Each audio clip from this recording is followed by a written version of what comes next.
So this is a respectable scenario because no one is putting in the arrow of time a priori. Boltzmann points out in the longer version of this quote that you could be here or you could be on the other side. You could be where, on the purposes of this plot, on this axis, it looks like entropy is going down, because Boltzmann says we always remember the direction of lower entropy and call that the past. So there's no absolute difference between past and future, there's just entropy gradients. All we need is a big entropy gradient, and that can be our universe. Unfortunately, it doesn't work. It is respectable, but it's not right. And that's because you can calculate how big the entropy gradients are likely to be. And the point is that on that plot, there are a lot more tiny fluctuations than there are big fluctuations.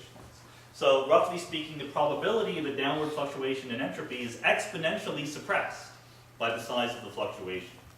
Our galaxy or our solar system or whatever is very, very far away from thermal equilibrium, so it's very, very unlikely. Of course, you had infinitely long to wait, so you might say, I don't care how unlikely it is, eventually it will happen. But the point is, you have a theory that makes predictions. So the way the predictions work in this model is you say, you give me your anthropic criterion.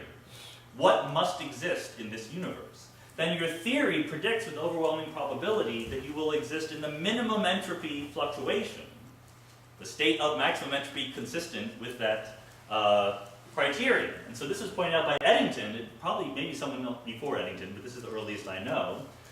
Eddington's version of an anthropic criterion was there must exist in the universe mathematical physicists.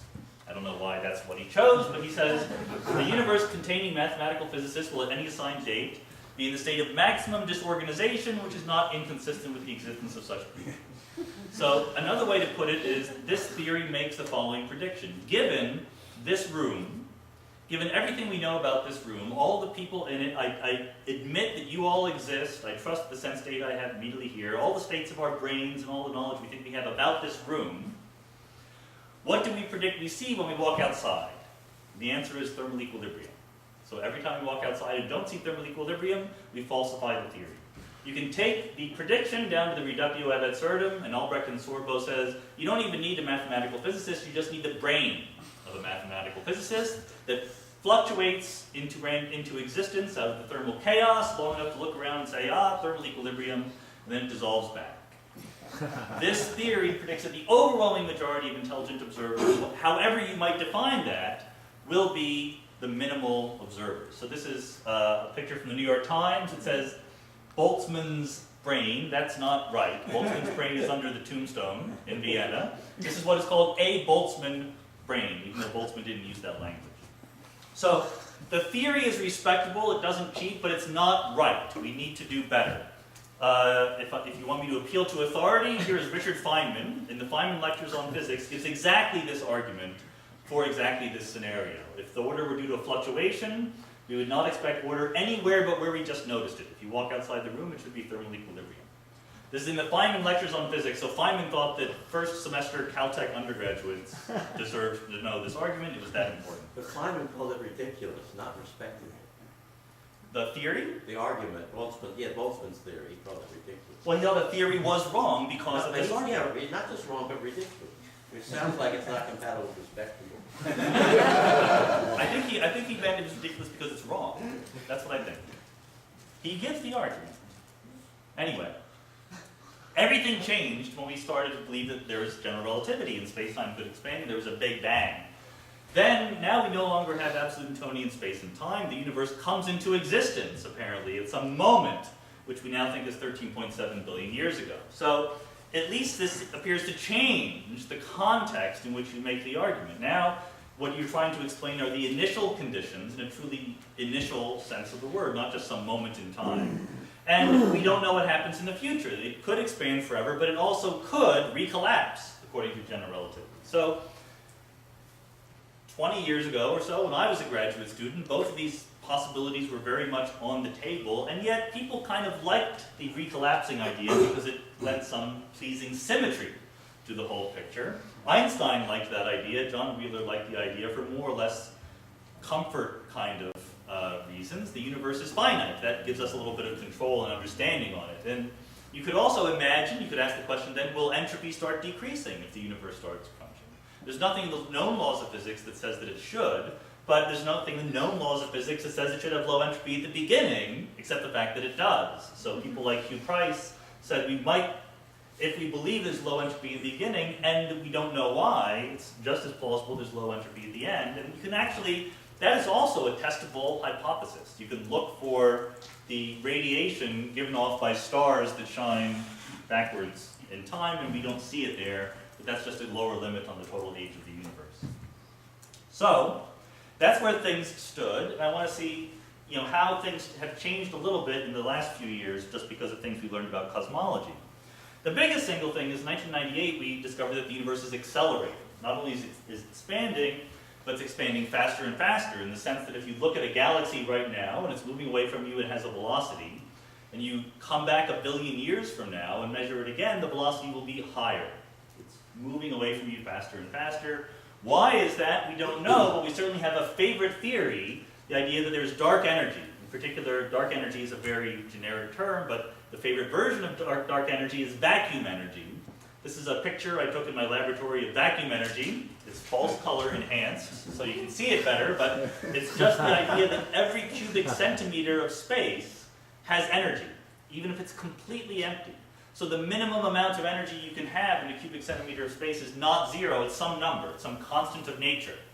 And if that number turns out to be 10 to the minus 8 ergs per cubic centimeter, you can explain the data. This dark energy provides a perpetual impulse to the expansion of space, pushing it apart.